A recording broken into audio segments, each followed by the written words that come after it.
Eh bien, bonjour à tous, bienvenue dans le cadre de notre émission C'est arrivé comme ça. Et aujourd'hui, on a une invitée exceptionnelle avec nous qui est Céline. Donc, bonjour Céline, Bonjour, comment vas-tu? très bien, merci. Super, bonjour à tout le monde. Donc, c'est Bonjour. aujourd'hui Céline qui est avec nous.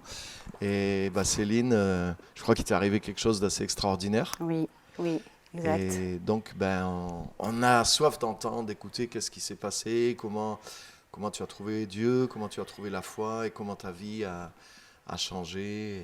Alors, comment j'ai trouvé Dieu? C'est plutôt Dieu qui m'a trouvé, on va dire, Super, à la base. ok. Euh, Lorsque j'étais enfant, Ouais, alors ce dont je me souviens, parce que plus jeune, je ne me souviens pas, mais vers l'âge de 8 ans, grosso modo, ouais, je suis tombée très profondément amoureuse de Jésus. ok. Alors, je ne sais plus comment, je n'ai pas été évangélisée, ça c'est certain, mais je suis tombée très amoureuse Dans de ton Jésus. cœur d'enfant, quoi. Dans mon cœur d'enfant, Ouais, oui, ouais, très exactement. ouais. Et de famille catholique, Ok, mais non pratiquante, d'accord. même certains membres athées. J'ai été un petit peu la cible de moqueries et on m'a traité un petit peu de la bonne sœur. Voilà. Ok, ok. Et donc de ce fait, grandissant, j'ai dû aimer le Seigneur profondément parce que je voulais l'épouser. Je voulais passer le reste de mes jours avec lui et je voulais construire mon église. Et ça, c'était mon objectif, vraiment, de ma vie, c'était ça. Mais de par les moqueries autour de moi, parce que j'étais un petit peu mise à part, parce que je ne fonctionnais pas comme les autres, j'ai dû aimer le Seigneur en cachette. Donc je l'aimais secrètement, je lui parlais secrètement, seule dans ma chambre, je pleurais devant lui, je me confiais à lui, je faisais tout pour lui et avec lui. Mais avec les gens du monde, entre guillemets, c'était le silence absolu, je me cachais. Eh oui, oui. Et j'ai grandi, T'as j'ai eu grandi avec ça, en toujours, fait. au fond de moi-même. Mais après, je l'ai peut-être caché dans mon cœur, parce qu'en grandissant, dans l'adolescence, tout ça, Oui, oui, c'était ouais, la difficile. moquerie, Voilà. ouais, c'est pas forcément C'était plus la accepté. famille, après c'était les copains, les Ouais, ouais, copines à ouais, ouais. l'école, puis je fonctionnais pas comme eux, donc j'étais bien à part. Ok, Donc ouais. j'essayais de m'intégrer un petit peu dans le groupe, comme tout adolescent qui se Bien sûr, bien respecte, sûr. hein. Mais tout en ayant cet amour premier dans mon cœur, qui était le premier et qui restera toujours à tout jamais, mais quand j'étais ado, je savais pas trop. Et il y a une certaine souffrance qui a commencé à gravir, parce que je me sentais en décalage avec les gens du monde, comme on l'appelle aujourd'hui, et ce que moi j'étais. Et toujours dans le secret, j'avançais. Et alors, pas de Bible, hein, bien sûr, on m'en avait pas offerte, ni achetée, ni rien. Et puis bon, j'avais pas le réflexe, moi, d'en acheter une. Mais j'avançais selon la parole sans même m'en rendre compte. Parce que c'est qu'après coup que j'ai su que j'avançais selon la parole, en fait. Mais j'avais aucune connaissance biblique. Et oui, oui. Aucune. Je savais Ouais, qu'il y avait une Bible qui existait, mais j'en avais jamais ouvert une. À l'âge de 20 ans, de par ma profession, j'ai une patiente qui m'a offert une Bible. Et j'ai dit, oui, je sais qu'il y a une Bible qui existe. Elle a été mise sur mon bureau, mais elle a trôné en fait sur le bureau. Et jamais je l'ai ouverte. Je ne savais même pas qu'il y avait des psaumes, qu'il y avait ci, qu'il y avait ça. Je savais que c'était un livre qui s'appelait la Bible, Ouais, et c'est ouais. tout. Pratiquais pas, voilà, toujours j'ai continué à grandir comme ça. Le fossé a commencé à se creuser de plus en plus. Arrive à un certain âge, à l'âge adulte bien avancé. La souffrance était telle que j'ai voulu mettre un terme à tout ça. Et malheureusement, je suis passée à l'acte. Donc, comme je te dis, j'étais dans le médical et j'ai su quel produit prendre. Avec le dosage, la taille, le poids, j'étais sûre de ne pas me louper en fin de compte. Donc, j'ai voulu mettre un terme en fait à ma vie de souffrance. Et je me suis dit, s'il y a un Dieu, et il y a un Dieu, alors je vais le rencontrer moi-même. Alors, c'est pas à faire, hein, je ne conseille pas, c'est pas à faire, mais c'est mon chemin, c'est ma vie, c'est comme Oui. ça que Dieu À ce est venu moment-là, en tout avec cas, moi. tu étais dans cette pensée-là, Dans quoi. cette pensée, la souffrance était telle. Ouais, ouais. Hein. C'est comme Ouais, quand donc tu on as a... vécu des choses aussi qui t'ont amené dans ce Bah, désespoir, quoi. sur de longues années, parce que je dis pas l'âge à laquelle j'ai fait ça, mais il y a Ouais. de longues années qui sont Ouais, passées ouais, donc entre-temps. tu es passé par pas mal Oh, là, de par un parcours choses chaotique, difficiles. hein. Et ouais. Franchement, je Ok. tombe, limite on crache dessus, on m'insulte, je sors de ma chambre, on tire une baffe, tiens c'est pour la bonne sœur, on essaie de défroquer la bonne sœur, enfin bref. J'ai vécu, je passe ce chapitre-là, enfin ces chapitres-là, et arriver à un tel, pour que j'en arrive à ce stade-là, c'est que ça a été trop insupportable, Bien quoi. sûr, bien sûr.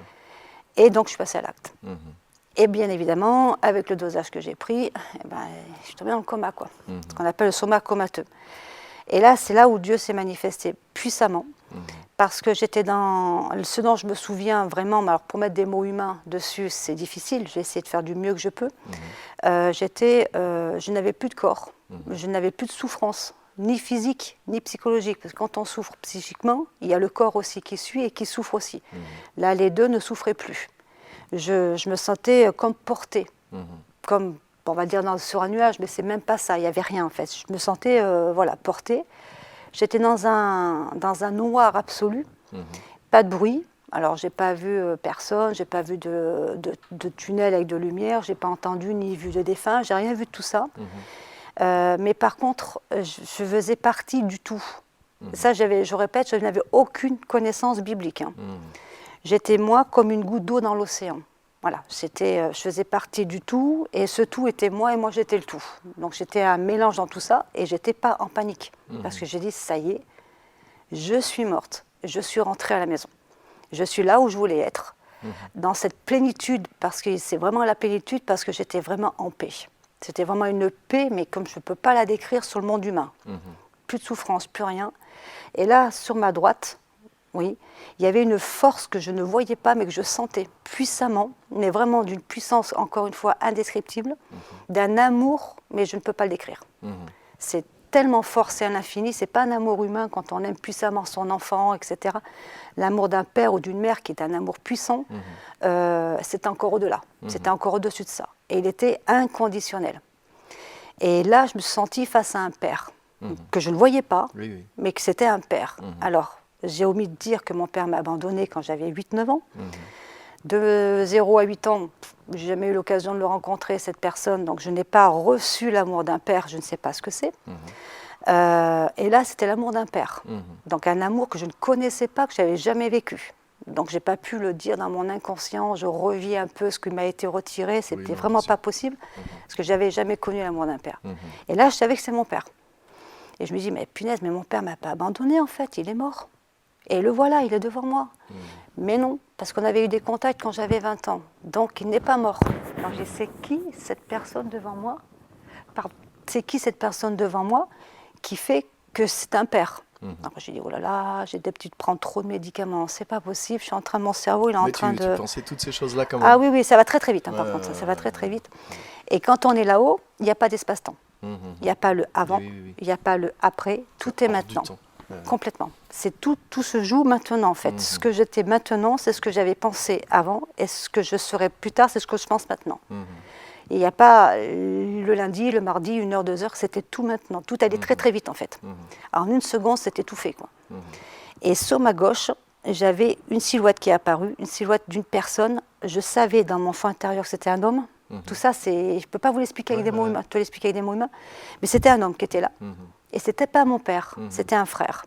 J'ai pas de frère, j'ai que 2 sœurs. J'ai dit, comment se fait-il que je sais que c'est mon frère? Et je savais tout en fait. J'avais plus de dire, mais je ne pose pas la question. Je savais tout. C'était un esprit de vérité qui était là, je savais tout. Il n'y avait rien qui était surprenant, je savais tout. Et là, c'était un frère. J'ai pas de frère, j'ai pas de père. Mais pour moi, il n'y avait rien de surprenant. C'était là, sur le plan humain, je me pose des questions, enfin, je m'en posais des questions. Mais sur le moment, il n'y avait rien qui me surprenait, c'était juste naturel, quoi. Et quand j'étais devant cette force du père, je me suis sentie la petite fille un petit peu, pris en flag, hein, en train de piquer un bonbon, avoir fait une grosse bêtise, et j'ai dit, je vais me prendre quelque chose, je vais me faire fâcher, mais quelque chose de bien. Et là, je me suis sentie toute penote, face à une force immensissime, vraiment, je me suis sentie poussière, grain de sable. Et d'un coup, d'un seul, quand je t'ai dit, ça se passe tout en 1 seconde, je me suis sentie pardonnée comme jamais. Je fais, waouh, je suis pardonnée. Et j'ai un poids qui a fait... Mais cette force-là, elle ne bougeait pas, elle ne réagissait pas. J'avais beau venir, je ne résistais pas. Et là, je sentais qu'il fallait passer par cette personne-là, par lui-là. Et ils étaient connectés tous les deux. Et je ne voyais rien, je ne voyais pas de fil ni rien, mais ils étaient connectés. Tout ça, ça se passait par des énergies, par des forces. Je le savais, voilà, ça, on sait tout. Intuitivement. On sait tout, on ne se pose plus de questions, on sait tout, quoi. Et là, j'ai dit, il faut que je voie vers lui, et j'ai dit, c'est l'avocat. Comme un avocat en fait. Il plaidera pour moi en fait. C'est lui qui va plaider ma cause, c'est par lui que ça va passer. Si je veux arriver là, il faut que je passe par là, quoi. Mais je n'ai pas voulu y aller par intérêt en disant il faut que je passe par là pour arriver là. C'est que c'est par amour. Par amour, c'est vraiment... Et quand j'ai tourné la tête, j'ai toujours vu cette silhouette, mais je n'ai pas vu le visage ni rien. Et j'ai senti que ça se rapprochait de moi et que ça faisait plus qu'un avec moi en fait. Et là, pouf, j'ai senti une chaleur mais comme si ça m'avait complètement envahi. J'ai senti une chaleur et là, ça m'a parlé de cœur à cœur. Je n'ai pas entendu de son de voix ni rien, mais vraiment de cœur à cœur, en me disant, je ne t'ai jamais abandonné, je ne t'abandonnerai jamais. Et même, j'ai ressenti, sans l'avoir entendu, ton père, ta mère t'abandonnent, mais moi, je te recueille. Et sans connaître la Bible, hein, sans rien. Et là, ça m'a dit, va. Et juste le mot va, j'ai ouvert les yeux. Et là, j'étais sortie du coma, quoi. Okay. Et tout ça, ça s'est fait en 3 jours, bien sûr, 3 jours. Et lorsque j'ai ouvert les yeux, j'ai dit, mais il est où, papa? Il est où, papa? Alors, bien sûr. Mais ton père t'a abandonné, nanana. Je dis, non, non, il ne m'a pas abandonné, il était là. Non, non, mais t'as déliré, etc. Une heure après, je me suis levée, je suis allée à la cafette pour boire un café. Je suis restée 3 jours en coma. Une heure après, j'étais clean. J'aurais soi-disant changé de regard. J'aurais soi-disant changé le timbre de ma voix, changé dans ma démarche. Et après, sur les jours qu'on suivit, changer mon attitude, mon verbal, tout ça. Les gens ils ont dit, c'est pas possible, elle est morte, c'est son fantôme, c'est pas possible. Et j'étais bien moi, enfin, j'étais quelqu'un d'autre. Et quelques jours après, quelques semaines après, alors, entre le moment où j'ai vécu ça et le moment où j'ai vraiment réatterri sur Terre et je me suis vraiment rendu compte que j'avais un espace-temps, tout ça, il a dû se passer quelques semaines sans que je calcule, on est tel jour, tel jour, tel jour. J'étais un peu en décalage. Je passe devant l'église, ici, là. 1 fois, 2 fois, parce que je travaille au pôle santé République, en fait, à côté, et j'y vais à pied, je pense bien que... Et à chaque fois que je passais devant, j'avais comme quelque chose, une force qui m'appelait, quoi. Mais j'ai dit, voilà, faudra que j'y aille quand même pour voir, parce que ma fille m'y avait déjà emmené quelque temps, mais ouais, c'est pour les jeunes, c'est pas pour moi, c'est un bon groupe de musique, mais c'est pas pour moi, qu'est-ce que je vais faire là-dedans? Puis moi, je suis catholique, j'avais une barrière. Après, donc, cette histoire-là, ça m'a tiré jusqu'au jour où c'était tellement plus fort que j'ai dû changer mon parcours pour pas être happée par cette force-là qui me disait viens. Mais quand même, j'avais fait ma garde donc de vendredi, samedi, dimanche, donc de nuit, je travaillais de nuit. J'avais fait la nuit de samedi, vendredi à samedi, la nuit de samedi à dimanche. Donc j'en avais encore une autre à faire à dimanche à lundi. Autant vous dire qu'il fallait que je dorme, parce qu'il fallait que j'assume quand même la 3e nuit.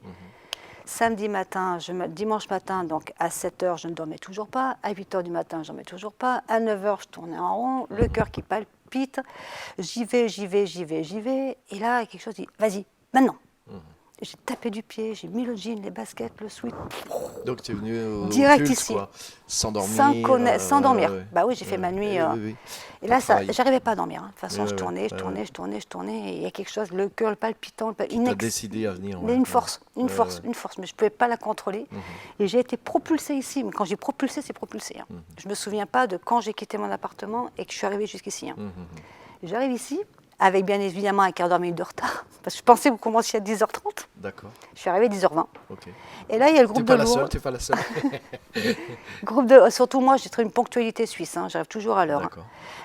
Le groupe de louanges était là, toi tu étais là, vous étiez en train de gratter des trucs, et pile au moment où je passe la porte, tu dis « Veuillez nous excuser pour notre retard, cela ne se reproduira plus ». Nous avions un concert la veille, et le temps qu'on remette tout en place, ça avait mis du retard.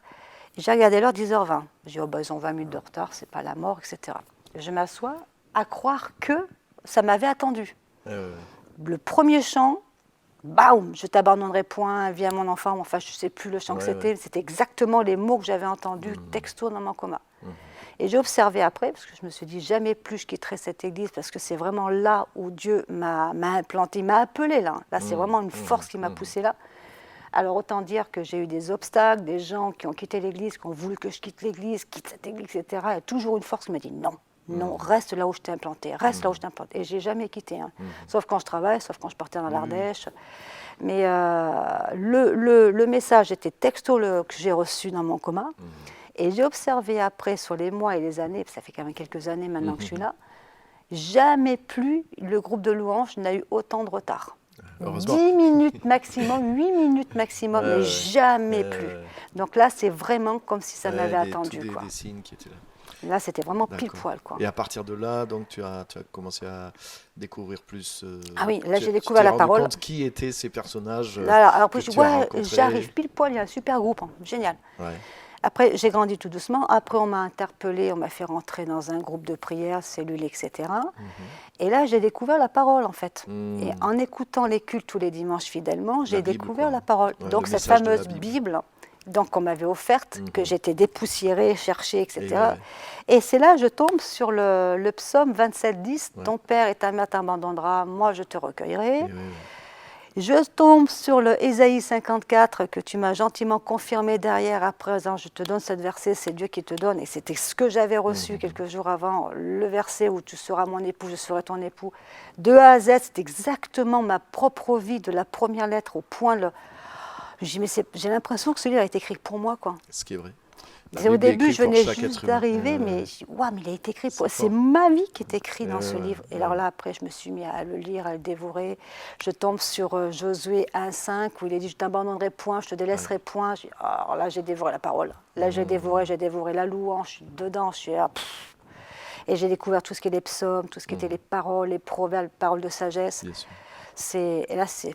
Et la parole, c'est là où plus j'ai avancé, plus je me suis dit la parole est vraie, est une vérité absolue. Et ce sera l'objet peut-être d'un autre témoignage, mais il y a le témoignage du baptême. 3 mois après ma conversion, il m'a appelé au baptême, mais de façon forte, parce que là, j'ai mis du temps avant de le dire ouvertement, mais j'ai entendu le son de sa voix audiblement, la façon dont moi je parle, m'appeler par mon prénom 2 fois. Et il m'a dit, le prochain baptême sera le tien. Parce que c'était un jour où il y avait un baptême ici. Et là, je retémoignerai sur le baptême. C'est tout un témoignage qui est magnifique. Et là, on ne peut pas dire Dieu n'existe pas, c'est pas possible. C'est pas possible. Et là, pour clôturer ça, c'est vraiment, son bras n'est jamais assez court pour venir chercher dans la fosse, dans la vallée de l'ombre de la mort, je viendrai te chercher. Ben là, j'en témoigne, parce qu'il est vraiment venu me chercher dans la vallée de l'ombre de la mort. Il m'a remenié à la vie, parce que vu ce que j'avais pris, je ne pouvais pas être là. C'était juste pas possible. Il m'a, entre guillemets, ressuscité, c'est pas possible autrement. Il m'a redonné toutes mes fonctions vitales. J'ai aucune séquelle, mais alors différentes. J'ai carrément bifurqué, fait demi-tour et parti dans l'autre sens parce que je n'étais vraiment pas du tout dans le bon chemin. Et j'ai fait table rase, j'ai fait du vide, je me suis affirmée au sein de la famille, j'ai posé le poing sur la table, j'y suis comme ça. On m'accepte ou on ne m'accepte pas, mais j'ai Dieu avec moi, qui sera contre moi de toute façon. Et là, ma famille commence à ouvrir des yeux comme ça en disant, mais... Parce que je prêche par ma vie, je n'ai pas les assommés à coups de Bible non plus. Je prêche par ma vie. Et je prouve après, selon la parole, que ce que j'ai dit, ce que j'ai fait, la parole, c'est écrit, quoi. Et là, elles se rendent à l'évidence, elles au pluriel, elles se rendent à l'évidence en oui, effectivement, il y a bien quelque chose. Et je leur en ai emmené 2 ici, ma mère et ma sœur Sylvie, les plus réfractaires.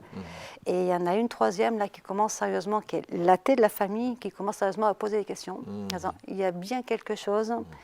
Jésus existe peut-être, ouais, il est peut-être effectivement le Fils de Dieu, tu ne peux pas m'en raconter un peu plus. Donc là, c'est en train de porter son fruit. De porter son fruit. En même temps, c'est extraordinaire parce que moi c'est et ma vraiment maison, Dieu qui agit directement pour t'amener d'une étape à personnellement, l'autre, même ici, même pour que tu grandisses dans quelque chose qui était au départ un cœur d'enfant qui se tourne vers Dieu. Et puis Dieu t'a amené jusqu'à lui petit à petit. De gloire en gloire. Super. Et une petite chose aussi que je voudrais te demander, parce que je sais que récemment, les dernières années, tu as fait une formation de relation d'aide. Oui. Et ça, je trouve que c'est super parce que tu pourrais dire, ça y est, maintenant j'ai trouvé Dieu, j'ai tout ce qu'il faut pour moi. C'est pas suffisant. Mais là, tu veux mettre aussi ta vie au service des autres et aider les autres avec l'évangile. Carrément. Donc juste, est-ce que tu peux dire un petit mot sur ça aussi pour encourager les gens qui connaissent Jésus et Alors, qui veulent servir aussi. De façon assez spirituelle, assez miraculeusement parlant, j'ai une personne dans l'église qui m'a envoyé vers Jacques Poujol, qui est le pionnier de la formation consécration d'aide, alors psychologique et spirituelle, qui n'existe pas encore en Auvergne, mais qui existe un peu partout en France. Et à l'époque des faits, j'ai fait les démarches, portes fermées, c'était clôturé, ou ils étaient à leur compte, ou la formation a déjà commencé depuis 1 an. Enfin bref, au bout d'un moment, j'ai lâché prise, j'en avais marre, j'ai dit bon, c'est bon, ça marche pas, c'est pas la peine de tambouriner, c'est fermé, c'est fermé. Et je faisais les démarches pour être psychothérapeute en fait. Et je faisais donc les démarches vers la faculté, j'en avais trouvé une qui était sur Montpellier. Sauf que le prix était quand même assez exorbitant, puis il fallait que je parte sur Montpellier, et puis voilà, puis j'ai une charge familiale à la maison.